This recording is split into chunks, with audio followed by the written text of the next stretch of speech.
You will never fucking guess who it is. It's us. Hello.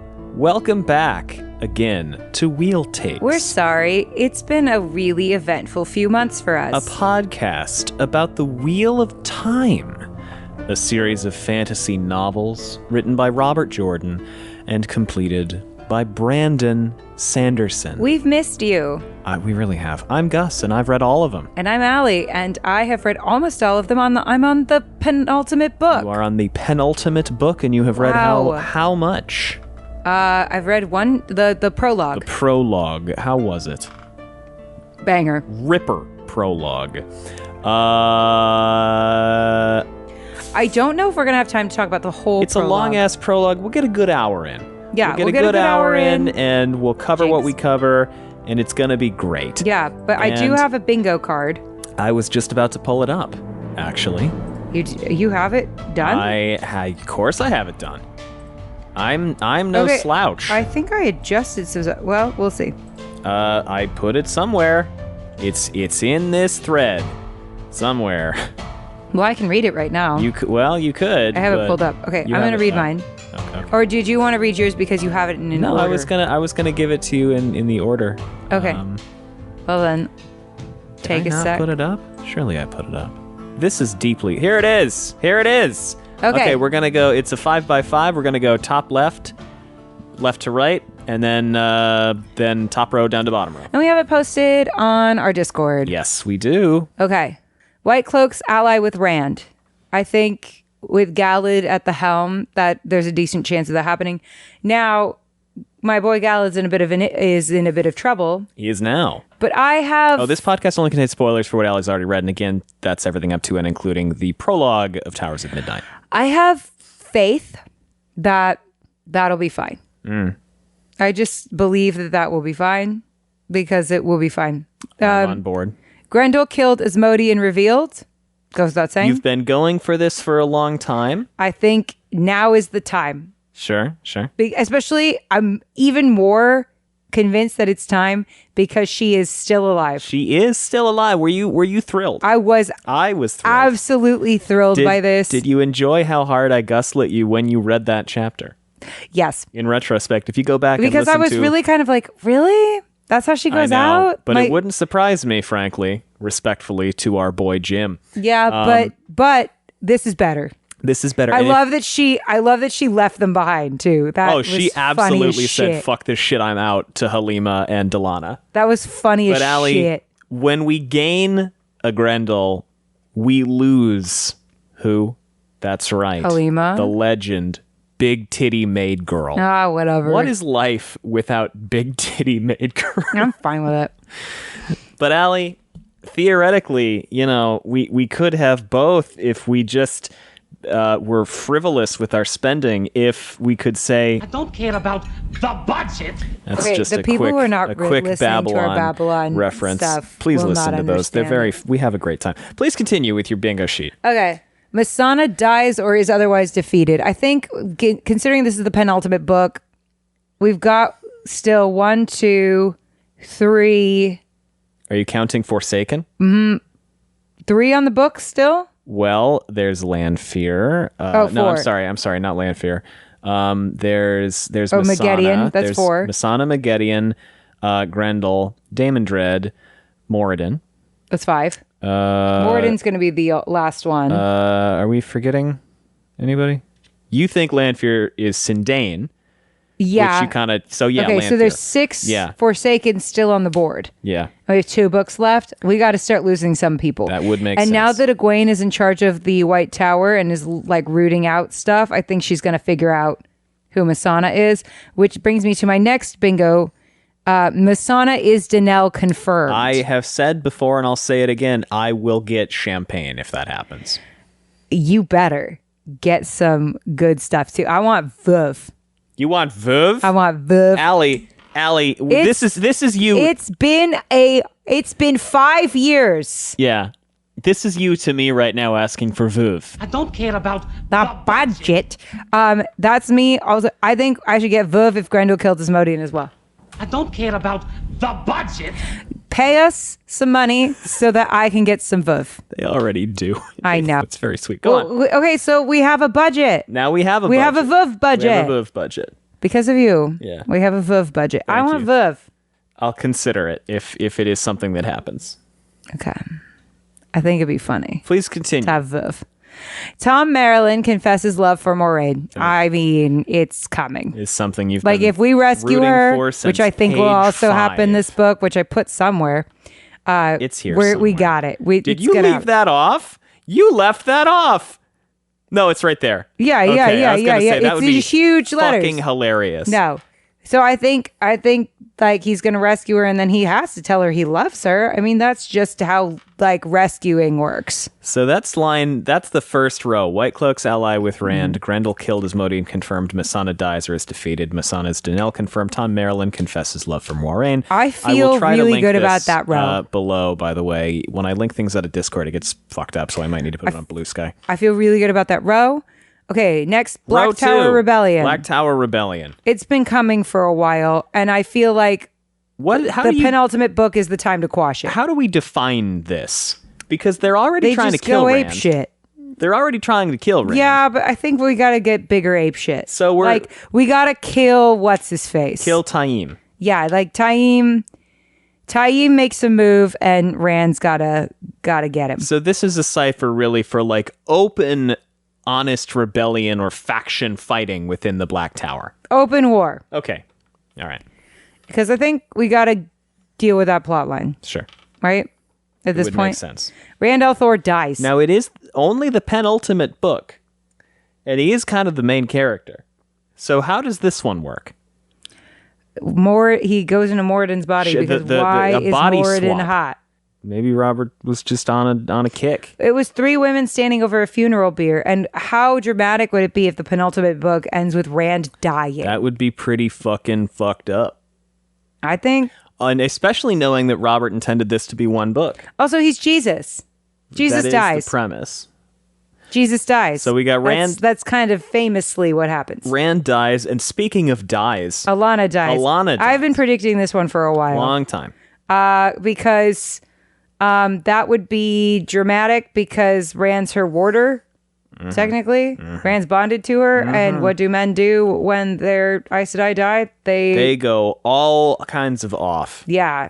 And why not just have him even more fun than he already is? Lean in. Elaine gives birth to twins. She's been pregnant for many books. Yeah. Been pregnant for way too long. You know that song? No, Been pregnant for way I've too never long. encountered this I've never met this man in my life. It's like usually like a very pregnant woman or a very pregnant dog. And I've been off TikTok for a year. okay, well, some of us aren't I don't cultured, know I guess. anything. Okay. Yeah, I've been predicting that for a while. Well, she is pregnant with twins. Yes. So it would make sense that she would eventually birth them, particularly since it is prophesied that she will do so. Okay, but my forced C-section idea still counts. That carries weight. Still counts. Wouldn't it be nuts if we got through the whole series and she's just still pregnant at the end? That's not going to happen. Tenobia dies. You've been saying it for ages. Saying it for a while. Now, we haven't seen hide nor hair of Tenobia. Yeah, in which makes her years. easy to just kill off. Because Allie, what are the Borderlanders doing? Just fucking chilling. I what don't are know. they up to? Who the hell- What is their machination? What is their intent? It's very unclear. What if they're gonna they're just slap there. the shit out of him? And man. then Rand was like very dumb about Slap them. the Okay, shit out of Matt loses an eye. If been we're saying doing that. the Moraine We're on the rescue third row mission, now, by the Matt way. loses an eye. Huh? Peace with the Sean Chan, in parentheses, sigh. You gotta no. You can't read the sign. Okay, peace with the Sean Chan. Peace with the Sean Chan. Give it to me again. There you go. We've been saying it for years. I've been doing a lot of work on myself spiritually, and so I'm gonna allow that to come through my body without grabbing onto it. Great. Okay. Now the free space. Problematic gender dynamics. Our we know favorite, this. the classic. Elaine dies. Now help me with this one. There's this whole thing about like no harm can come to you while you're pregnant. Right. And I'm like, okay, but what about when she's not pregnant? Dark. Like in childbirth. That would be dark. It would be dark alley. Because she's been taking a lot of risks. She has been taking a lot of risks. And I'm like, Elaine, like, no, well, she didn't say no harm. It's you can't die. I'm like, a lot of other shit could still happen. The prophecy was just that her babies would be born healthy. Yeah, that's very vague. Which also suggests that they're not going to be turbo preemies. I'm concerned about the wording. Valid. I guess my mom's a lawyer, and so I'm like, there doesn't seem to be any good fine print there. That's true. Okay. Hopper lets Perrin do literally anything in the Wolf Dream. Hasn't he already kind of encouraged him to do something in the prologue? Yeah, so I already got one. You kind of. There you go. Perrin gains a wolf pack, like a permanent one. Of wolves, like literal wolves. Yeah, that like start following him around. Very good, very good. Min develops another ability. I don't know why. I just kind of feel like that is coming. It's the end of the series. Let's be weird with it. Fuck it. Yeah. I don't know. I don't know why I said that. I think I was just tired. You were reaching at that point. There's not a lot of plots left. I don't think that's true. I think there's quite a few. No, I mean, like, in terms of, like, resolutions. Sure. That we can go for, you know what I mean? Yeah. Like, without being lame. Yeah, I understand where you're coming from there, yeah. And a lot of the stuff, I think, is happening in the last book. Valid, yeah. So I'm like, well, because, like, Lan taking back Malkir, right. I think is going to be a thing that happens in doing the last Aragorn book. thing. By the way, speaking of an Aragorn thing, guess who finally read the fucking Lord of the Rings? It's me. Yeah. I did it. Okay. It was great. Highly recommend. Please continue. Moraine is rescued. You said that. Jane Farstrider is confirmed to be Knoll. Right. I mean, it's happening. Lan reaches the Blight. Well. Now you've been fighting that you already have this. You've been telling me that you already have it. Because he's riding near the Blight. Yeah. But he's not in. He hasn't gone in. All right, he's going in. He hasn't gone in. Okay, but he's going in. That's his intent. This book, he's going in. We're going to get a dramatic moment where he goes in. That was the fourth row, by the way. I actually think I'm going to get 100% of these. You think? Maybe not Min develops another ability. I'm not super confident about that one. That was like, I'm just desperate now. Because there's just, this book I think is going to pop off, but I think it's going to set up a lot of shit that's going to get resolved too in the next book. Right. Damon Dread location revealed. We've been spinning around this man for years. Morghese and Talonvor marry. Allie hates it. Allie, what if you don't hate it? Is that then not a check? What if you love it? What if somehow Branbert turns this shit around? Then he's a hell of a writer. Yeah. Okay. Perrin makes a Mjolnir. Meaning what? He makes that special hammer. Makes a magic-ass Thor hammer? All right. I think the reason why I went with Min develops another ability is a lot of the time, like, in witchy shit, if you have clairvoyance, you can also develop other abilities. Yeah, that makes like sense. clairaudience, clairsentience, right. the various clairs. Clairdanes. That's good. Yeah. Oh God, there's clairaudience, clairsentience, clairvoyance, Is there like a Claire obscure Expedition 33? I always forget the empathic one. You need to play that game. I will. I've been saying that for months. I have been playing it. We went out of town. I haven't done with Act 1 yet. I'll play it on Sunday. All right. All right? No. Chill. All right. All right. Galad and Morghese reunion. You skipped one. And Gaul ends up with Chiad. I think all of those feel... very possible. Very, very, very reasonable. And we're going to leave it at that, I think. As a reminder, at some point you'll get to shuffle stuff around, and we're in the end game now, so I'm willing to be a little bit goofy and lenient. Clairvoyance. Sorry. These are the various clairs? Yes. Clairaudience. That's when you can, like, hear special things. Okay. Clairsentience, clairtangency. That's like being able to feel stuff. So Min's going to pop off and get another type of clair. Yeah. Is she going to parry it? What do you mean? Oh, I get it. I get it. This is my clair obscure joke. No, you're fine. And then claircognizance, which is just like intuitive knowing. And And Min's a So clairsentience, I think, is like... Min would be a clairvoyant, right? Kind of? Yes? Yes. Min would be clairvoyant. Although it's not always clear, so she might be an obscure voyant. Oh my... That's funny.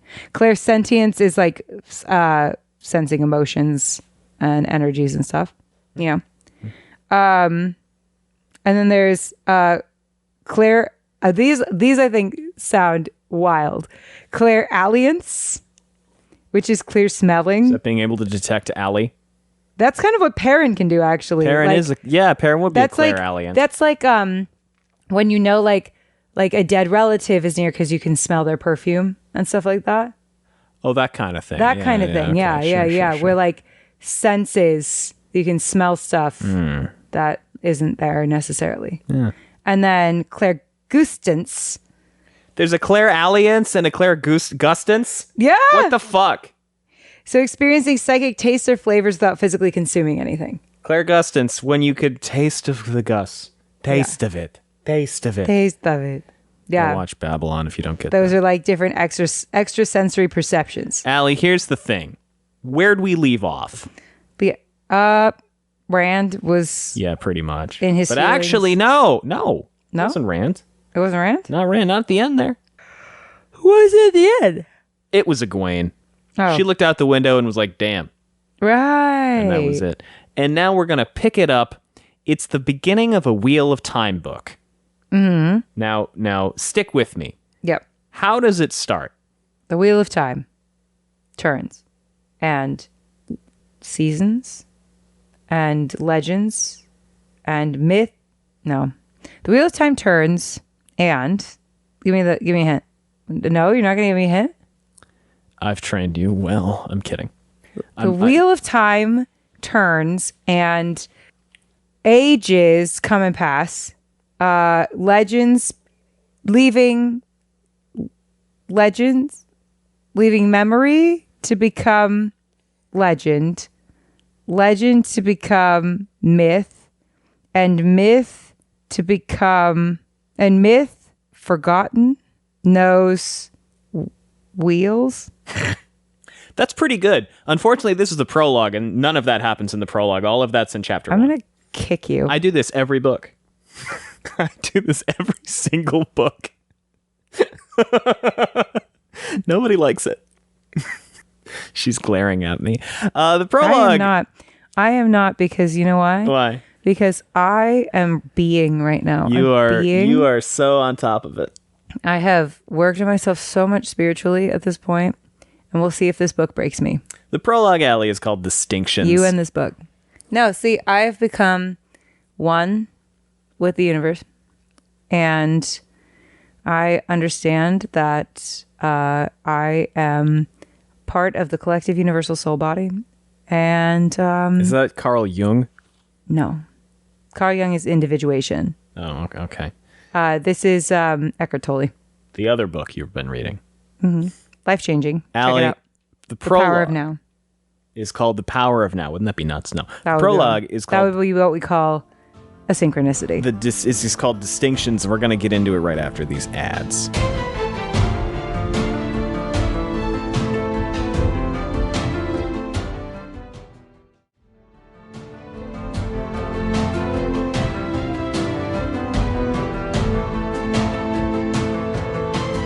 The prologue, Alley, Distinctions. How's it start?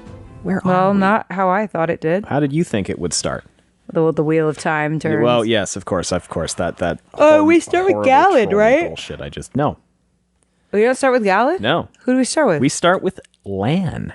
Oh. What's he up to? Okay, so Lan's riding like next to alongside the Blight.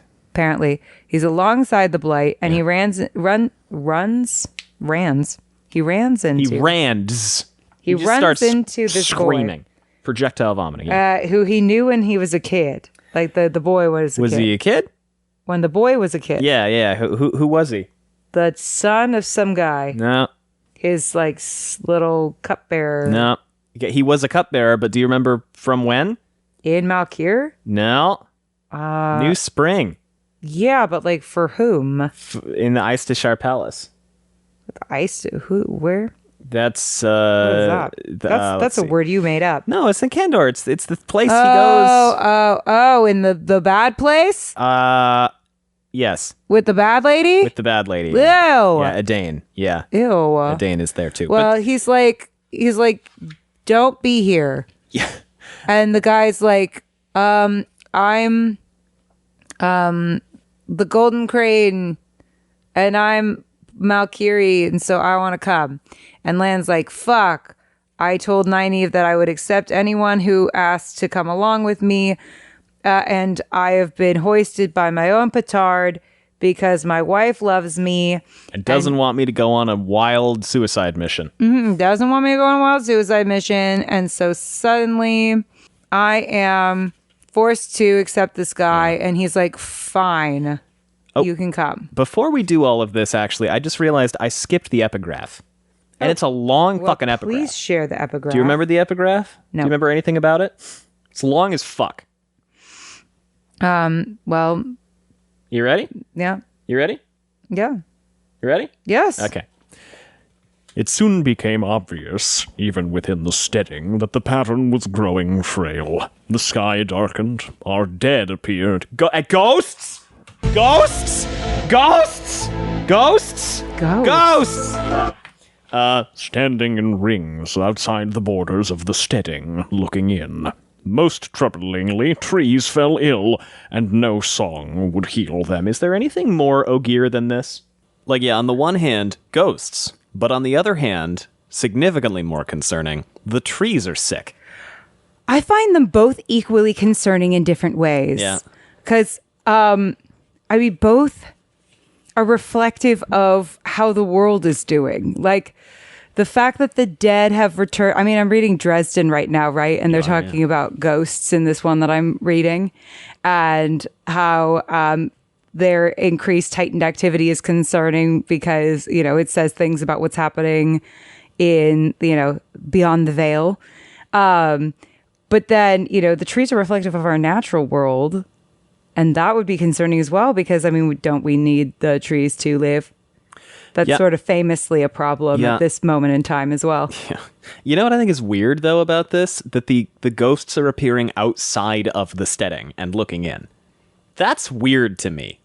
It's making me wonder about steadings. Yeah. Because they're sacred, right? Like, there's no violence allowed in steadings. They're weird. You can't access the source. Let me read through this whole epigraph because this kind of sheds some light on steadings. It was in this time of sorrows that I stepped up to the great stump. At first I was forbidden, but my mother, Kovril, demanded I have my chance. That's a mom. I do not know what... Let my baby speak. ...sparked her change of heart, as she herself had argued quite decisively for the opposing side. My hands shook. I would be the last speaker, and most seemed to have already made up their minds to open the Book of Translation. They considered me an afterthought, and I knew that unless I spoke true, humanity would be left alone to face the shadow. In that moment, my nervousness fled. I felt only a stillness, a calm sense of purpose. I opened my mouth, and I began to speak. From The Dragon Reborn by Loyal, son of Arendt, son of Halan, of Steading, Shangtai. Okay, a couple of thoughts that I have on this. May I? Yeah. Okay, one, it made me think of, for some reason, this story that a teacher told me back in high school about women's suffrage. Okay. About how it came down to one vote. Did you know this? I did not know this. Yes. So this was the story I was told, and it has stuck with me. And if this is not true, allow me the illusion that this is true because I love this story, is that the way that they were indicating how they were voting for suffrage was through like carnations or something. Like they were wearing yellow carnations if they were voting yes, and red carnations if they were saying no. Okay. To women's suffrage. And the suffragettes were there and they were like counting, and the no's were outnumbering the yes by one vote. Right? And one of the no's stood up and said yes. Oh. And it was because he had a note from his mother in his pocket that said, "Be a good boy and vote for suffrage." I've heard this. Yes. Yeah. And that's how we got suffrage. I love that. Which is the right to vote for anyone who doesn't know. But yes, in America, that is the story of how we got the right to vote. And there's something about this that reminded me of that for some reason. Yeah. While I was reading and while you were rereading it, and I don't know why. Well, his mom is like, no, let him talk. His mother being involved in kind of this decision of his and all this stuff. But I just love that story, so I figured I'd share it. But the other thing about it is this idea of like, in these moments of great stress, how your nervous is. I mean, they talk about the flame in the void and all that stuff. Yeah. And as I've been doing kind of my own like spiritual growth, whatever, I've been like realizing how deeply spiritual these books are. Oh, God, in a way that I don't think I appreciated before. Oh, God, yeah. Because it's so funny because there are times where I will be like, delving into this stuff and I'll be like, oh my God, it's the flame in the void, or like, oh my God. And it's weird how like these books have started to like contextualize spirituality for me in a way that I have not really appreciated until now. You got to go read them all again. Well, apparently so, with a much more spiritual lens. Yeah. But this is kind of a phenomena that really does happen sometimes when, like, in times of great stress, like surrendering to the universe and allowing the universe to speak truths through you makes it so that your nervousness goes away, because it's not about your ego and whether you're doing well. It's about channeling a greater truth and allowing yourself to be a conduit for it. Like, when I'm doing Artist Way and it's talking about this, it's like we get so caught up in our ego as writers that we're not realizing that we are the creator speaking through us. Right. Yeah, that makes sense. And to it's me. like once you eliminate your ego from the message that you're trying to portray in your writing, all of a sudden writing becomes much easier. Yeah. And I was like, oh, and so I tried that, and it's, God damn it if it doesn't work. Isn't that a pain in the butt? It really does suck. Isn't And there will be the times where I'll be like realizing I have to have, like a difficult conversation with a friend or something like that, where I have to tell them the truth about something. And I've started to do this thing where I just go, just allow like it to come from a place of love and compassion, and allow yourself to just kind of let the truth come through you how it's supposed to, and see what happens, rather than like overthinking it and getting really stressed. And God damn it if it doesn't work. God damn it if suddenly I'm like able to do things now that even if I'm nervous, I'm suddenly not nervous in the same way anymore. I get it. It's wild. Peak performance. That's what I was thinking of, was peak performance. Yeah. It's the peak performance. So state. What does it sound as though they are debating at the Great Stump? Well, to me, it seems like the end moot. It is definitely like, are they getting involved in the trials of humanity, or are they going to like basically close down and let the world end how it's going to and be uninvolved? Now, is what I think. To what extent would they theoretically be uninvolved here? I mean, well, they have something about the songs. Yeah, but I mean, in this epigraph, we're discussing the Ents going to war? We're discussing something specifically that we might do, and Loyal is arguing against it. What is it that he talks about? Well, everybody is resolved to do what? Close the steadings? No. Or like what, the gates? Open the book of translation. Open the book of translation. Give humanity the song? No.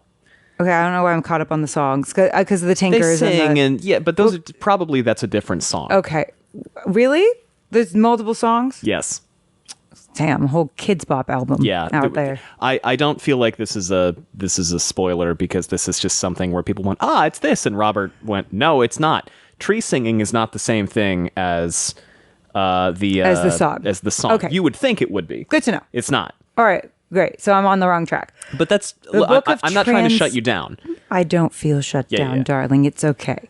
This is something that you would never know. It's like Balefire not being the eternal death of the soul. It's just something that a writer, to me, I still fundamentally disagree with that. No, but me too. You know what? That we are allowed to disagree in this life, and that's okay. You see that spirituality coming through? I've been doing tremendous work on myself. Okay, so Open the book of translation, and unless he speaks true, humanity would be left alone to face the shadow. What would need to be are there prophecies that they have that You're we're not thinking of a literary definition definition of translation, which I would too, but... Are we thinking about translation in terms of DNA and RNA? I've been tutoring a lot of science. A little transcription and translation? Here, hold on. Translation. What are other definitions of translation? Can I look up definitions of translation? I am willing to read you a passage from the companion on the Book of Translation, because how the fuck would you put this together otherwise? And it's kind of meant to be implied from this. Is it a massive spoiler? Wait, hold on. No, it's not a spoiler. Hold on. Translating words from okay, yeah, I'm thinking about that. Process of moving something from one place to another? Ding, ding, ding. Okay.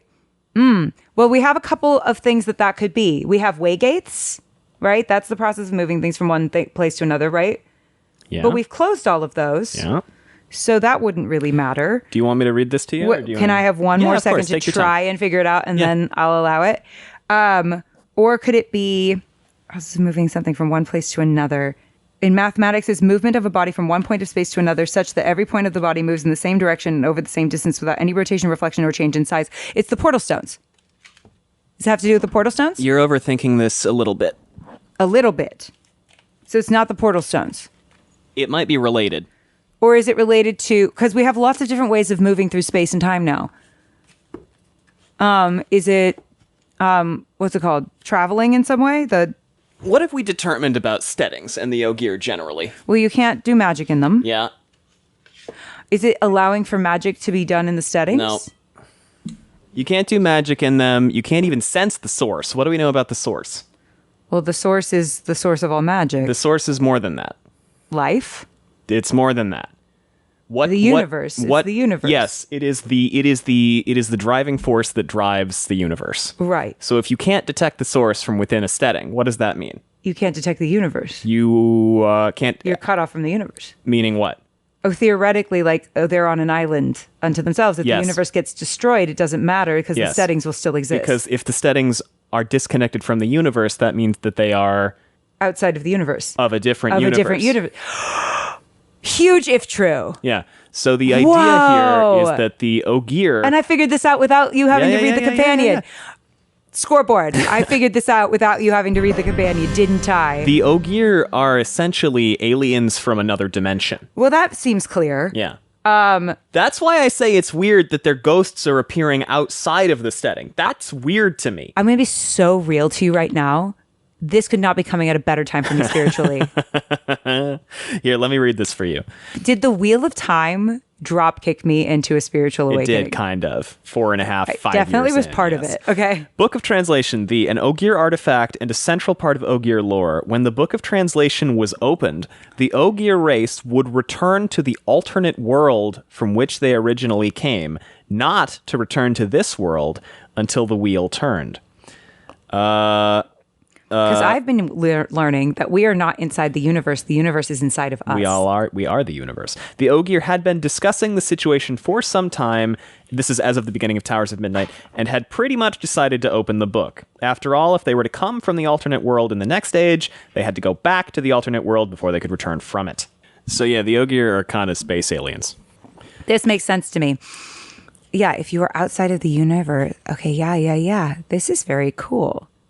So this could not be coming out a better time for me. So they're debating whether or not to fuck off and figure, well, humanity will probably deal with it because they have before.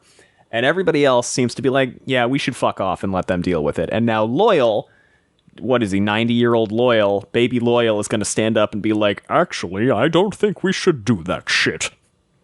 Yeah, well, I completely understand it from their perspective. They're like, is this our responsibility?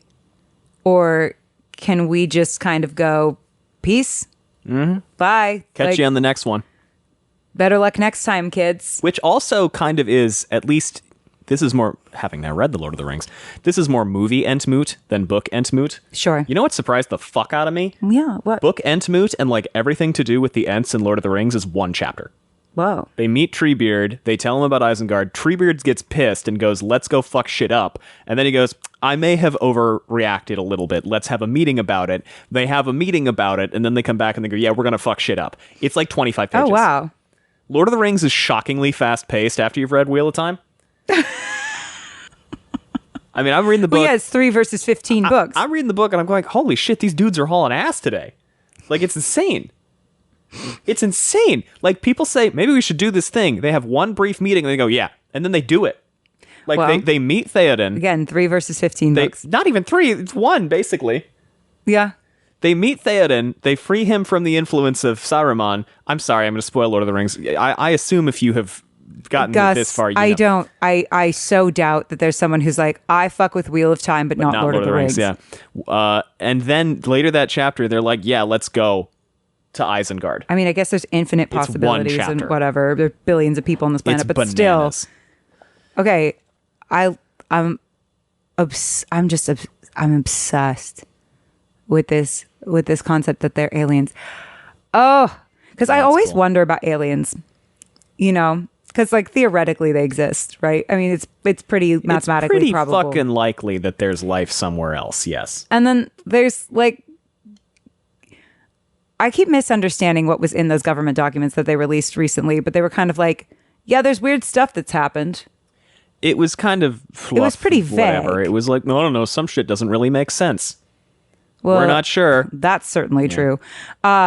But yeah, I mean, there's a part of me that's like, do you think that we're kind of maybe their favorite reality show? You should read Dungeon Crawler Carl. I'm definitely going to read Dungeon Crawler Carl. You should read Dungeon Crawler Carl. But sometimes I wonder about that. I'm like, are we just like their favorite reality show? Do they have favorite characters? I read so many fucking books over Christmas, man. You did. I read all of Lord of the Rings.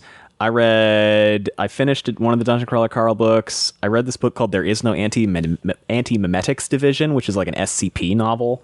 I read a book about the Edmund Fitzgerald.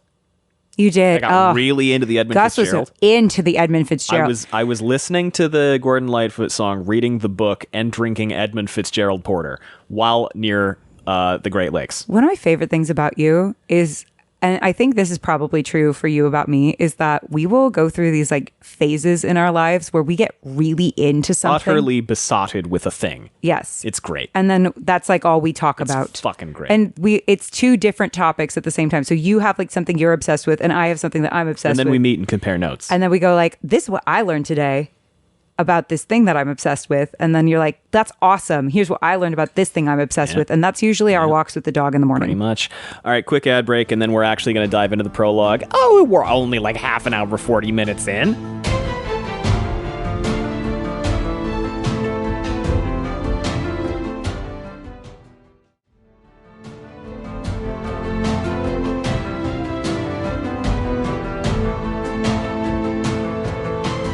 Welcome back. Prologue. Distinctions. There's the logo. What is it?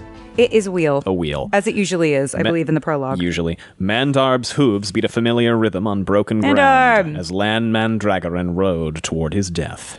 The man, Mandragoran and Mandarb together. Oh, yeah. Yeah. Yeah, that's funny. The dry air made his throat rough, relatable, and the earth was sprinkled white with crystals of salt that precipitated from below. Oh, that's the shit that was happening in our fireplace. What? The crystal white from water evaporating through it. Oh. I was talking about that last night because I picked up my box O Legos and there was white powder on it. And I went, oh God, the mold has returned. And I looked it up. And if the water evaporates through masonry, sometimes it leaves behind mineral deposits. Oh, sure. And I think it's called... I've seen this. Effluence? Yes, that sounds right. Let me... Hold on. Efflorescence. Efflorescence. The white powdery or crystalline What is salt. effluence? Because that's definitely a thing. Effluent? Anyway, I'm that's something gross. Anyway, keep I think going. that's something gross. Keep going. I didn't mean to interrupt you. It is liquid waste or sewage discharged from a treatment plant. Oh, well, that is definitely a thing that also exists. Yeah. Okay, keep going. Liquid waste or sewage discharged into a river or the sea. Great. Yeah, it's not effluent. That makes sense because I grew up near a treatment plant that I know that word. Efflorescence. And I thought it was mold, but it's just minerals from water evaporating through things. And that's what Lan is riding through. Effluence? No, Effluence. Efflorescence. Efflorescence. Distant red rock formations loomed to the north where sickness stained them. Blight marks. A creeping, dark lichen. He continued Like riding affluence. east, parallel to the blight. This was still Saldea, where his wife had deposited him, only narrowly keeping her promise to take him to the borderlands. It had stretched before him for a long time, this road. He turned away from it 20 years ago. And she rickrolled him as she did it. She did. Agreeing to... By the way, if you watch Wake Up Dead Man, the new Knives Out mystery, the church where the guy has the meeting at the beginning of the movie is the church where Rick Astley filmed Never Gonna Give You Up. No way. Abso-fucking-lutely it is, and Rian Johnson knew that, and Of course he apparently did. kept on making Rickroll jokes on set. Yeah, well, I believe that Rian Johnson at this point can do pretty much what he wants in Hollywood. And I'm sure that he insisted upon it, actually. Yeah. He was like, I know exactly what church I want, and it's the one from the Rickroll movie. Yeah. This was what it meant to bear the name of his fathers, the sword on his hip and the Hadori on his head. So he's chilling through the Prosca Flats. It fucking sucks there. He's pissed. He's a little pissed at Nynaeve. Well, sometimes you have to piss off your spouse out of love. Mm-hmm. You have to sometimes say and do the things that you know are going to piss them off, but it's going to be for their own benefit. And that's love sometimes. Yeah. And then a guy shows up. He's a guy. And who is it? It's what's his face? Yeah. Who? Does it start with a K? Nah, it starts with a B. Okay. Kind of the same shape. K and B. Sure. But K is just like a sharp B. Yeah. You know what I mean? Not phonetically, but yes. No, but like looking at it. Yeah. Visually. Yeah. Okay, so... Anyone? What? Bulin. Okay. I've never actually seen Ferris Bueller. You never seen... No. That's crazy. No. It's been a long time for me. We could watch it. Who was I talking to yesterday who's never seen Lord of the Rings? Oh, my trainer has never seen Lord of the Rings. Wait, that surprises me. That's weird. That really surprises me. Yeah. Anyway. We may have to fix that. I don't think we're that close. I don't think I don't think it matters. I don't think it matters. I think that, like, unfortunately, it doesn't matter how, like, I would see a stranger, and if they said, I've never seen Lord of the Rings, I'd be like, well, unfortunately, we have to stop everything we're doing right now and watch it. So Buelin's here. What's he up to? So Buelin has, I explained this earlier. I know. But you know, he has come. That was yesterday for us. It was yesterday for us. Because I got interrupted by a thing I had to do. So you would think that it was at a commercial break. Nope. Like middle of a fucking sentence, practically. Yeah, pretty much. So Bulin came because Nynaeve has been going around doing the thing where she's like, the golden crane flies for Malkyr. Will Malkyr stand alone? Whatever that is, right? The golden crane. Did I get that? That sounded fantasy. You're very close. The golden crane rides for Tarmangaiden. Oh. My husband, Landmandragoran, rides towards World's End, towards Tarmangaiden. Will he ride alone? Okay, I was really close. You were very close. So I forgot. Okay, Tarmangaiden, not Malkyr. Okay. Yeah. They might also say for Malkyr. I'm sure that's part of it, because otherwise, where are they going to know to go? Yeah. So he meets up with him, and Land's like, shit, I did say that I would have, like, Land's like, go home. And he's like, I really do insist that I get to come. I have my dad's Hadori, like, and I want to wear it. It's so fucking sweet. Which is so, culture is amazing. It is. And I know there's a culture that doesn't exist, but I found myself getting misty anyway. Yeah. And a culture that we have frequently advocated maybe deserved to be destroyed because of all the weird pederasty and pedophilic shit. But we're gonna Robert Jordan that into a hole. Well, and pretend it's not there. Listen, I know that Americans get a lot of flack abroad for being like, oh, I'm like, my ancestors are from here, and my ancestors are from here, and my ancestors are from here. And I think people fail to like understand that like there is a long lasting impact of like various diasporas that have caused like disparate groups to be here. And one of the coolest parts of being American, if we, like actually think about it, is the fact that it is a place where so many different cultures get to meet and be in one space and like learn to live together. Well, a lot of people are looking to destroy that coolness. Yeah. I mean, the United States is primarily a country of immigrants, which a lot of people could afford to remember. Yeah. Sorry, continue. I mean, unless you're a Native American, yeah. like your ancestors immigrated here. And I think people like underestimate the generational trauma of like that diaspora and like having to leave one's homeland for somewhere else and like the disconnection that can occur and like how important weirdly your culture, like where your ancestors come from becomes to you because of that. There's also some inherent problematic stuff there where like white people, oh, you're just from America versus like then a lot of the time people who are not white in America get asked where they're from. And it's like, oh, that becomes inherently like problematic. Or the classic issue, where are you from? No. Originally. Yeah. Where it's like either we're all originally from somewhere or none of us are like you just get to pick, but it denies the like one generational trauma of those various diasporas, right? And two, it denies the lasting importance of one's culture beyond like just you and your immediate children. Right. And so, and what I think is really cool about it being American when we allow it to be cool is that it is the integration of so many different cultures and perspectives learning to live together in one space. Absolutely. And learning to occupy one country. And that's why people call it like the American experiment. Yeah. So like that's also to do with the function of a democratic republic. But of course. But one of the coolest memories that I have of growing up in California in particular, like it's quite a diverse state. Yes. Is that like my like middle school talent show had like someone singing in Spanish, another girl doing a native Hawaiian dance, and then another girl doing a Irish dance, and like another gal doing singing in Chinese. I mean, it's like it's one of those things where it was like, oh, we're in this cultural hub in this cool way where like we have all of these different disparate cultures coming together. Oh, and like another gal doing karate, and it was freaking awesome. Oh my God, this one girl, she could do karate. She was like the best track like girl in track, and she played the French horn. And I was like, what the fuck can't you do, Haley? We had a thing when I was in school called Haley could do everything. Every year we'd have a diversity day. And as a young person, I didn't really fully grok what that was about. It was mostly for me the day where I got to eat all the cool foods and hear all the cool stories that I didn't usually get to hear and learn all the cool history that I also didn't get to learn. So maybe I did actually understand what it was about, but I just didn't really understand that I was understanding what it was about. There's also an interesting pride in like, I mean, I don't know about you, but like I'm like technically like very Irish in terms of my heritage, and that's really important to my family. And then like, you know, like we at one point made kind of like a family trip back to where we were from, like all that kind of stuff. And that's like kind of a cool thing.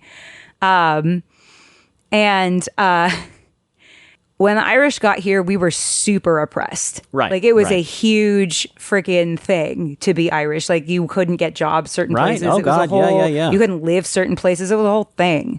Right. And so then there becomes this like just generational pride in being Irish because they attempted to stamp out part of our identity. And like that was true kind of across the board. Every group that came here kind of dealt with in its own way, its own shit.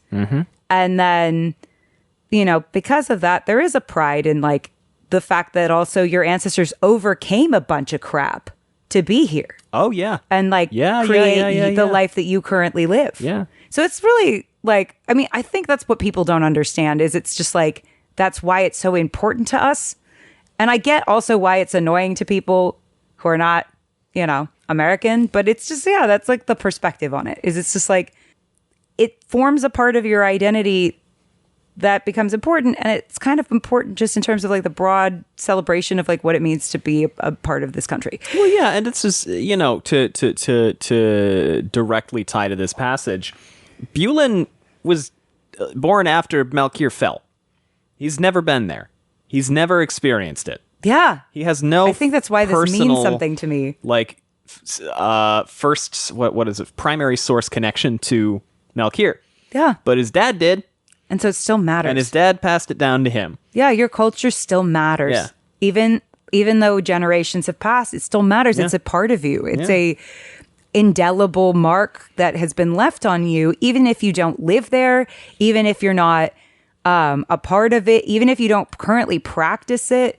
It's like there is a homecoming in being in your ancestral homeland that I think people just don't understand if they haven't, if their ancestors have just been there.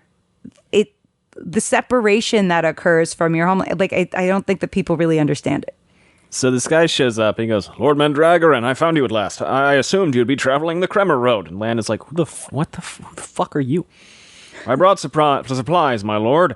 I figured you wouldn't have enough food. Tents, 4 of them, just in case. Some water, too. Feed for the horses. And who are you? Lan barked. And how do you know who I am? The man drew up sharply. I'm Bulin, my lord. From Kandor? Bulin? That was 20 years ago, man. I know, Lord Mandragoran, but when word spread in the palace that the Golden Crane was raised, I knew what I had to do. I've learned the sword well, my lord. I've come to ride with you, and the word of my travel has spread to Aizdashar? Yes, my lord. Nynaeve, she came to us, you see, told us what you'd done. Obsessed. Others are gathering, but I left first. I knew you'd need supplies, and Lana's like, God damn it, God the fuck, I'm trying to do a thing here. Go back to Aizdashar, tell them that my wife was wrong, and I have not raised the Golden Crane. But I don't need you, son. Away with you. And what is his justification for how he can do this? Do you remember? In his mind, I forget. It's cheeky. Yeah, it is cheeky. And I rolled my eyes. Do you remember Nynaeve's specific wording? Her specific wording was, you cannot refuse a man who says they want to ride with you. Right. And he's like, well, he didn't say the specific words. It's right? It's slightly better than that. What is it? He goes, this guy doesn't have a horse. That's it. So he's not riding with me. He's not riding with me. He's asking to walk with me. Which I think is cheeky. It is cheeky. And Bulin goes, my father was Malkiri. Lan continued on. He died when I was 5, Bulin called. Married a Kandori woman. They both fell to bandits. I don't remember much of them. Only something my father told me, that someday we would fight for the Golden Crane. All I have of him is this. Lan couldn't help but look back as Mandarb continued to walk away. Bulin held up a thin strap of leather, the Hadori, worn on the head of a Malkiri sworn to fight the Shadow. I would wear the Hadori of my father, Bulin called, voice growing louder. But I have nobody to ask if I may. That is the tradition, is it not? Someone has to give me the right to don it. Well, I would fight the Shadow, all my days. He looked down at the Hadori, then back up again, and yelled, I would stand against the darkness, Lan Mandragoran. Will you tell me I cannot? And Lan goes, go to the Dragon Reborn, or to your queen's army. Either of them will take you. And you? You'll ride all the way to the 7 Towers without supplies? I'll forage. Pardon me, my lord, have you seen the land these days? And they talk for a second, and he goes, all those years ago, I hardly knew who you were, though I know you lost someone dear to you among us. I've spent years cursing myself for not serving you better. I swore that I would stand with you someday. I ask you, because I have no father. May I wear the Hadori and fight at your side, Lan Mandragoran? My king? And Lan goes, oh, God fucking damn it, Nynaeve. God fucking damn it. We ride anonymously. We do not raise the Golden Crane. You tell nobody who I am. Yes, my lord, Bulin said. Then wear that Hadori with pride, Lan said. Too few keep to the old ways. And yes, you may join me. Lan nudged Mandarb into motion, Bulin following on foot. And the 1 became 2. There's just something really beautiful about that. It's just great, man. That's just really fucking good. Fucking writing, dude. We switched perspective to... Sorry, I'm just like sitting with that. It's just okay, like, it's good. That his father died when he was so young, and oh god, and then, you know, being more spiritual has made me mistier as a person. Well, but sorry, no, it's okay. I was going to say something about it. The other thing is this is something he still chose to do. Yeah, you know, he's not doing this necessarily because like it was hand imposed upon him. No. But he wants to do this. It's his only connection to his father. Yeah. It's like there's something so profound in that. Like, again, this is why culture is important. It connects us to our ancestors. It connects us to who has come before us. That there's a certain like a certain desire to honor what has come before. That I just think some people don't understand. It's just like, I don't know. There's something beautiful in that, like, that I think should be celebrated in that, like, yeah, you know, it's not the same as growing up in it and being immersed in it. But does that make him any less Valkyrie than anything? Like, wouldn't Lan be such a dick to be like, well, yes, you didn't grow up in this, would be so fuck you. Because like, even though you're ethnically, and he's much like many Americans, right? He's more than one thing. Mm-hmm. He's Kandori too. Yeah. And that's people describe the Wheel of Time as like Americanized Tolkien. You know, if the Legendarium is meant to be Britain's national mythos, this is Jordan was kind of going for like a national mythos of America to an extent. That makes sense. Yeah. I mean, there's a reason why Randland is roughly the same size and shape as the United States. This in particular feels very like uniquely American coded, where it's like we have somebody who is of mixed descent, interested in a culture that they have been unable to really access because of various diaspora reasons, like things beyond their control. And they're interested in it and want to honor it. Like, what a beautiful thing. What a beautiful sentiment. I don't know. That does feel uniquely American to me. So we switch perspective to Perrin. How's he doing? What's he up to? What's going on with him? We haven't seen much of him lately.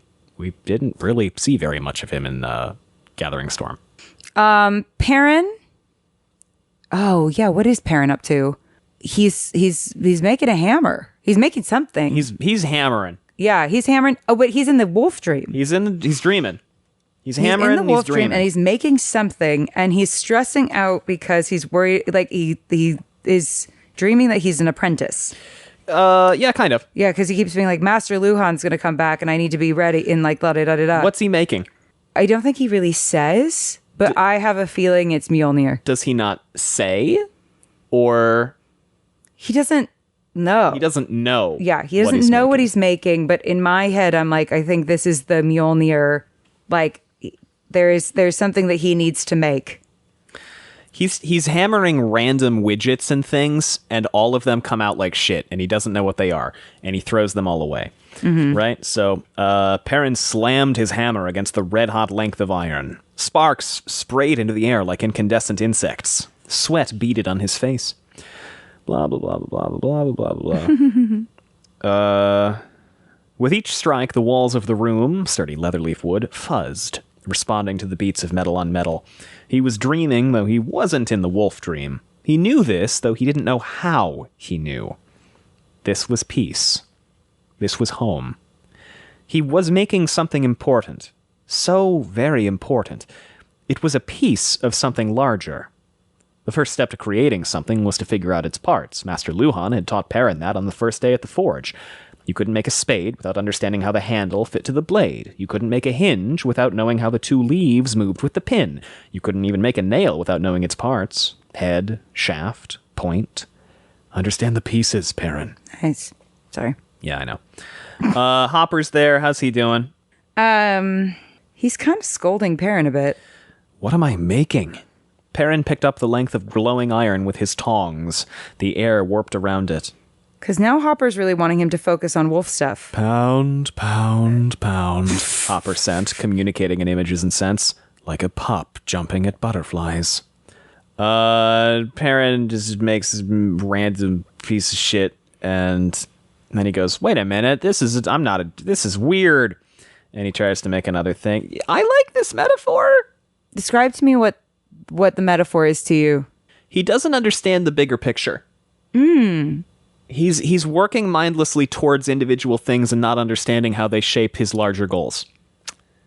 Did we do it again? This book rips. Yeah. This book rips when you're on a spiritual journey. Oh my God. Yeah. Wow. Okay, this book rips. Yes. This whole series rips.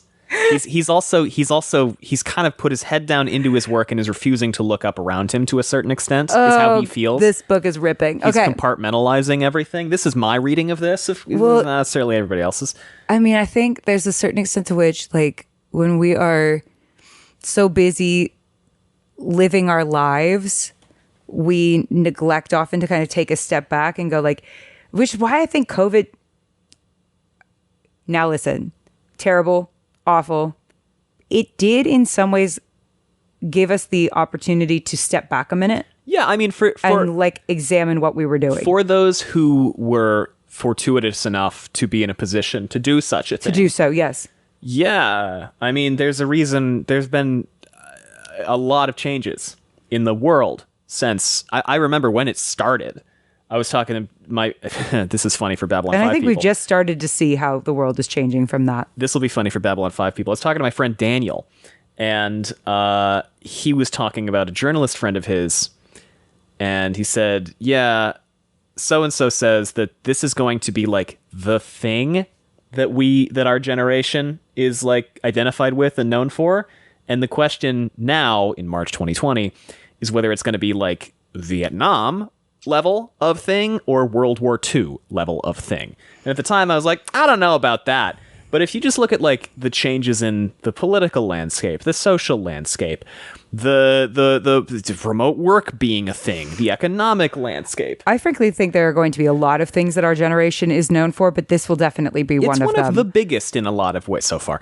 And you know, it's how the fuck did we get to, how did we start this? This was not long ago. We were talking about the ability to step back and look at. Oh yeah, and there's something for people who were able to do so and able to. I mean, we wouldn't have the podcast. We wouldn't have the podcast. We wouldn't. I don't think we wouldn't live in Los Angeles. I don't think we would have moved. I don't think we would have moved. I mean, how many of our friends from beginning of COVID to now? I mean, none of them, I think, are living. Not the same lives lives they were before. No, I struggle to think of one of them that didn't have some kind of major transformative experience during that time. I certainly did. No. And it hasn't stopped. Yeah, been that was a transformation that compounded on itself to such an extent that like there is very little in my life with beyond you that didn't change because of COVID. Mm-hmm. It's crazy to think about.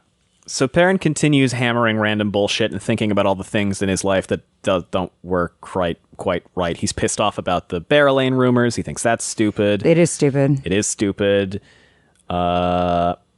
He throws away another piece of junk and he goes, I need to spend time with Fail, figure things out, remove the awkwardness between us, but there's no time. Those light-blinded fools around him couldn't take care of themselves. And he keeps doing stuff and making junk and throwing it away. And Hopper goes, if you're unhappy, take your she and leave. If you do not wish to lead the pack, another will. And Perrin is like, nope, can't do that. Can't do that, because if I do that, I'm accepting that I'm a wolf, and that's bad. That's bad. Can't do that. Gotta fucking ignore that shit. Wall that shit off, put it away, never think about it again. Okay, here's the thing. I just really doubt somehow that the message of this is going to be suppress who you are. I just doubt it. Oh no, this is directly relevant to my life. What? Tell me. Go. Perrin wasn't nearly in control as he'd assumed. The wolf within him could still reign. Extrapolate. I won't. Why not? I don't want to. So I'll just say this. Much of what I've been learning in the past year for various things that I'm not going to talk about is you don't have to get personal. Of course not. But control is an illusion. And I've said that many times, but I don't think I've ever really experienced it. I don't know if you've really accepted it before. No. And now I am... Like, you've intellectualized it, but I don't think it's lived in your body before. I am in a position recently where I need to accept that. Mm-hmm. I am being put in a position where I have to accept that. Yeah. And it has been hard. Yeah. But it's nice to know that, once again, my self-identification with Perrin is accurate. Annoying as that fucking is. I look forward to seeing how that continues to evolve as we move forward. Yeah. By the way, Hopper is just laughing his ass off at Perrin, like frantically hammering bullshit, looking at it, goes, this is shit, and throwing it away, and then hammering bullshit again. Hopper's like, what the fuck are you doing? I honestly, I like think about this sometimes from like a perspective of like how we see dogs sometimes, where they'll do, like Petey does this random thing, right? Where he will drink water until he pukes. So we have to like give constantly. him... And no, look, we've had it checked out. Yes, of course. He's fine. I've taken him to the vet and they're like, I guess that's just something he does. This. Yeah. It's just a weird thing that he does from potentially the before times of like us before us having him. And, you know, both Gus and I will just like scratch our heads at him and be like, why are you like this? Just stop. Just stop drinking water. And I sometimes am like, if there are like angels or spirit guides or whatever, do you ever wonder if they look at us and our like cyclical bullshit subconscious patterns and go, well, that's what Hopper's doing. No, I literally... that's what Hopper's I'm like, this is literally, I think, like what they do. They just sit there and they go, why are you doing that, you weirdo? And Perrin goes, this is not funny. And Hopper goes, problems are not amusing, young bull, but you're climbing back and forth over the same wall. Come, let us run. Jesus. Wolves lived in the moment. They remembered the past and seemed to have an odd sense for the future. They didn't worry about either. Not as men did. Wolves ran free, chasing the winds. To join them would be to ignore pain, sorrow, and frustration. That freedom would cost Perrin too much. He'd lose Fail, would lose his very self. He didn't want to be a wolf. He wanted to be a man. Is there a way to reverse what's happened to me? Why do these books always directly align with things that are going on in our lives? I don't fucking know. And Hopper goes, reverse? Perrin goes, Can I run so far the wolves cannot hear me? And he goes, no. Why the fuck would you want to do that? Yeah, it's who you are, you silly bean. Perrin's mind grew fuzzy. Why had he stopped forging? He had to finish. Master Luhan would be disappointed. Those lumps were terrible. He should hide them. Create something else. Show he was capable. He could forge. Okay. Couldn't he? And you can do two things at once. Meanwhile, you can be a wolf guy and forge. One of the quenching barrels is boiling over, and he's like, what the fuck is going on? Well, that's your psyche. And he pulls the thing out of it. What's the thing that is roiling the barrel of the quenching?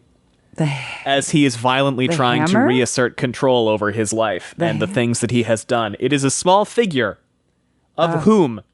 Ooh, I can't remember. Of what person whom he has dramatically failed and refuses to consciously acknowledge his failure for? Oh, Aram. Mm-hmm. Oh, this is deeply subconscious. It's incredibly subconscious. Ooh. And whenever I yell about Perrin doesn't ever feel bad about Aram, I forget that this chapter exists. Oh, yeah. Okay. Because Perrin has just repressed everything he ever felt about Aram into this dream. Yeah, and that's so healthy. Perrin is... Oh my God! I'm sorry. This is so good. The chunk... I didn't mean to cut you off. I just need to read... but there's just so much to unpack here that I want to get to, but please. The chunk was actually a small steel figurine in the shape of a tall, thin man with a sword tied to his back. The face was distorted, the mouth open in a twisted scream. Aram, Perrin thought. His name was Aram. Perrin couldn't show this to Master Luhan. Why had he created such a thing? The figurine's mouth opened farther, screaming soundlessly. Perrin cried out, dropping it from the tongs and jumping back. The figurine fell to the wood floor and shattered. Why do you think so much about that one? Hopper yawned. It's common that a young pup challenges the pack leader. He was foolish, and you defeated him. And Perrin's like, no, not quite. But I get where you're coming from. But no. But everything up until Hopper talks, I like that part. Oh my God. Okay, so there's so much shit that I want to talk about in this that, oh my God. I know, man. Wait, hold on. I want to do a podcast just about this fucking section. Okay. I know. We need to ad break really quick and then we'll start up again.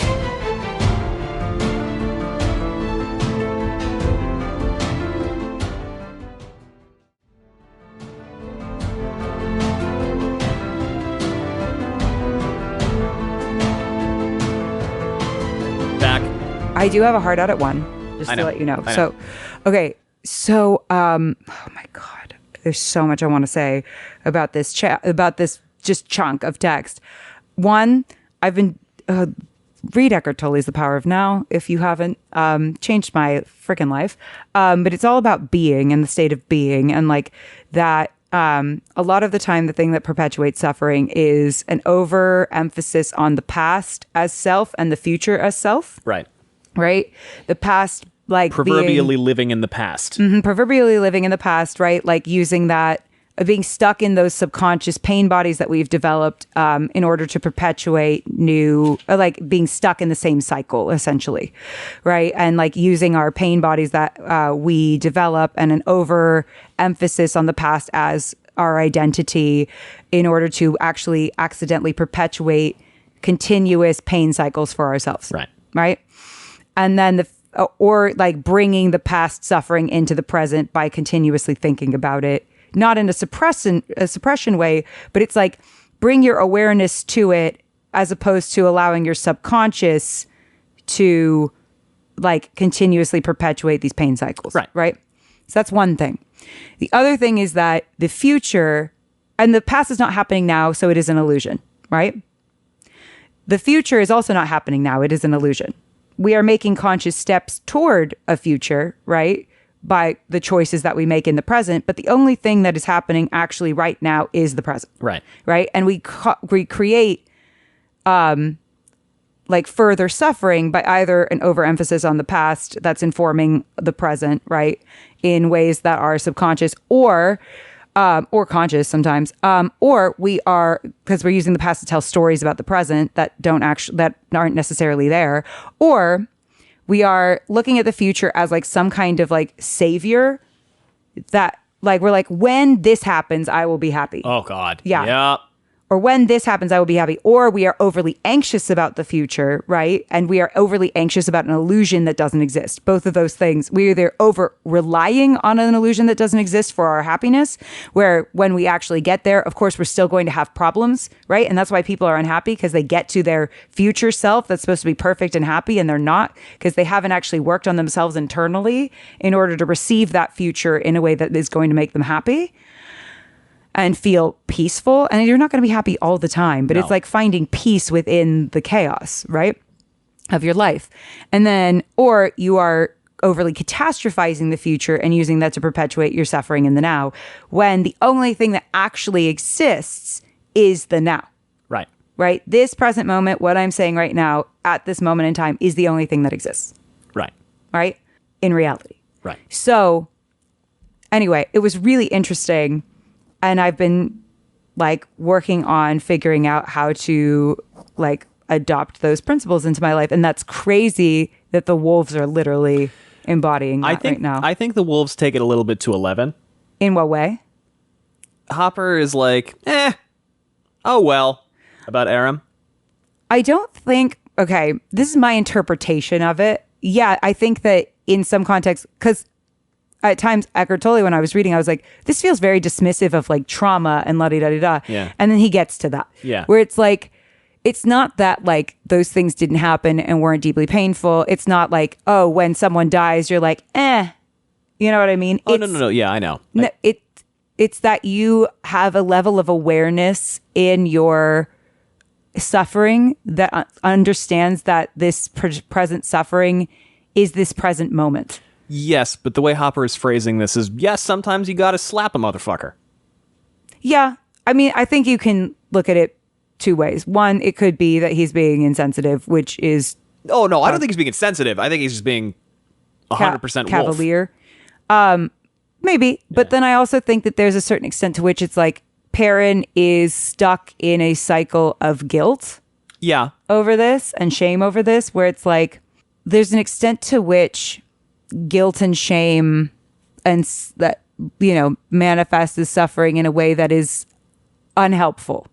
Like, it's like you need to take the suffering that occurs as a lesson and then learn the lesson and apply it.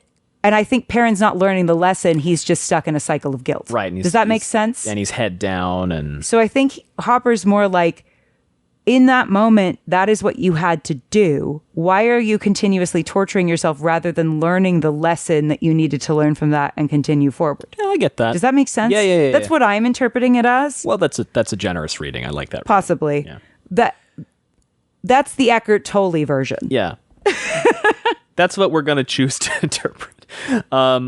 But Perrin then melts into Malden, a dream about Malden, but he has an axe this time, and he's like, no. And Hopper goes, why does it matter? You're going to hit somebody with something. Yeah. Doesn't matter what you're using. And Perrin goes, yeah, it does. By the way, you use them the same way. And that doesn't mean like PTSD flashbacks and stuff don't exist and aren't valid. It's that you are aware that is what is happening. And so you allow that to exist and then go without grabbing onto it and telling a story about it. You just go, that is what is happening. I will sit with it knowing that it will pass. Right. And I don't need to grab onto it and try like force it into... Clench it into it, yeah. Like either... like you have to accept that that's what's happening. And it's like, I think that he's stuck in a cycle of resisting it in his conscious mind. So he is only able to process it in his subconscious mind. Well, and Perrin's also resisting so many fucking things in his conscious mind, as evidenced he struggles with acceptance. By the wolf thing having fallen off a cliff in book 4. Like he's struggling with acceptance and surrender. He's trying to control the uncontrollable. Right. Now, here's the thing. I'm going to step back from the book and look, from a different perspective, an authorial perspective. This is 100% Brandon, and we know that. Okay. Because I just tell you we know that like pretty much all of the stuff to do with Perrin and wolves is 100% Brandon at this point. I am thrilled about it. I love it.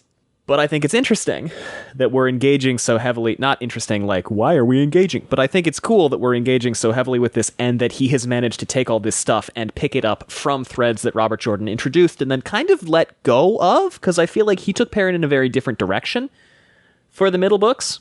And I am glad that we are getting... I mean, so far this direction is making a lot of sense to me based on what I know about Brandon as a person. Yeah. Because he is a person who is deeply spiritual. Yeah, yep. He's a person who has a very firm grasp on his faith. Yeah. And I think that is something that inevitably informs your writing. Uh-huh. It just does. It just does. And, I'm certainly not a Christian by any stretch of the imagination, but I think that there are a lot of crossovers in all of the different because I've been studying a lot of different doctrines. There's a lot of crossover of Did you go to Catholic school? No. Yeah. Manifestation and prayer, not a dissimilar concept. Mm-hmm. Not really. Yeah. Intention setting, prayer, manifestation, they're all kind of synonyms for the same stuff. Like a lot of this stuff is all just synonyms for the same phenomena. So Perrin has a dream where all the Aram stuff happens again, but this time like a shadow Perrin. It's literally a shadow Perrin, by the way. It's literally the shadowy version of himself. It's literally his shadow self splits off of himself and kills Aram instead of Perrin. Instead of the arrows flying through the air and killing him. Perrin's like, no, that didn't happen. That didn't happen. And Aram is like, not Aram. Hopper is like, it would have if, who cares? He died one way or the other. Yeah. And Perrin is like, nah, I never should have given him the sword. I never should have any of this stuff. And Hopper goes, well, that would also kind of have been fucked up. Now, we're getting a little bit into, I think, some of Robert Jordan's... I know I said 100% Brandon, but I think this draws from a lot of Robert Jordan's stuff about pacifism and militarism and all of that, which is slightly different, but it's still a good section. Yeah, I mean, the answer to that is it's complicated. Yeah. You know what I mean? And this is the thing about perpetuating your own suffering, is you can beat yourself up about what you did or didn't do all the time, but that means that you are resisting what is, which is that you made that decision. Right. And it's well, the only choice now is, will I make that decision again or not? And that's the next thing that's important to bring up, because Perrin goes back to the barrel and he starts pulling out figurines of all of the Emmons fielders that he is now leading, and they are all half forged. Yeah. He hasn't made a decision yet. He's stuck in paralysis. He is apprehensive about doing anything. He's what? Yeah. And then he's like, well, this is weird. These wouldn't be forged. These would be cast. What does it mean? And Hopper goes, it means there are many little men on the floor, none of which you can eat. Your kind is too fond of rocks and what is inside of them. The figures seemed accusing. And then the shards of Aram turn into little hands and start trying to kill Perrin, and then he wakes up. I do think about things from like Petey's perspective, and he's like, "Dang, they're really a big fan of boxes and looking. They really love looking at those little rocks. Yeah, looking at boxes for long periods of time. Yeah." So he wakes up and he's in bed with Fail and he's apprehensive and nervous, and then he tries to sleep and he has trouble doing it, and that's the end of the parent section, and you have to go. So we're going to talk about who is in the remaining parts. The rest of it is also fucking great. Grendel, Gallad, Padden Fane, and Malaran and Rye. Rippers all. There's so much to unpack. Yeah. We're going to talk about that next time. Anything else you want to say about this? Just a good fucking chapter, man. I promise I want to talk about spirituality all the time. Well, this is directly relevant to everything we talked about today. It really is directly relevant to everything that I'm experiencing and reading right now. It was actually really amazing because for the first time, I've been really applying, like, bringing my conscious awareness into my subconscious behavior in these very profound ways where I'm noticing that the and like raising my vibrational energy, blah, blah, blah, blah, blah. I'm noticing that it fucking works, and the people around me are responding differently to me in ways that are not negligible. Like I'm able to like stop things from happening that would have been inevitable before. It's almost like with your attitude and mindset, there's a certain extent to which you can control your environment. A little bit. Control's an illusion. The answer is both are true. Yeah. Like two things. This is my favorite saying. Control this past yourself year, to an extent. Is two things can be true at the same time. Is that we have control and we have none. All right. But like for you, I think exploring control as an illusion is an important concept because it's like sometimes you have to go in the opposite direction of what your natural inclination is to find the middle ground that you need to find for yourself. Yeah. If that makes sense. Yep. Anyway. Yep. Thanks for listening, everybody. We have social media if you want to know what we're doing. It's linked below. You can also check out our Patreons, patreon.com/wheeltakes. You can leave us a rating and a review, which helps. Anything else, Sally? Wolves think we're weird. Thanks for listening, everyone. Bye. Bye.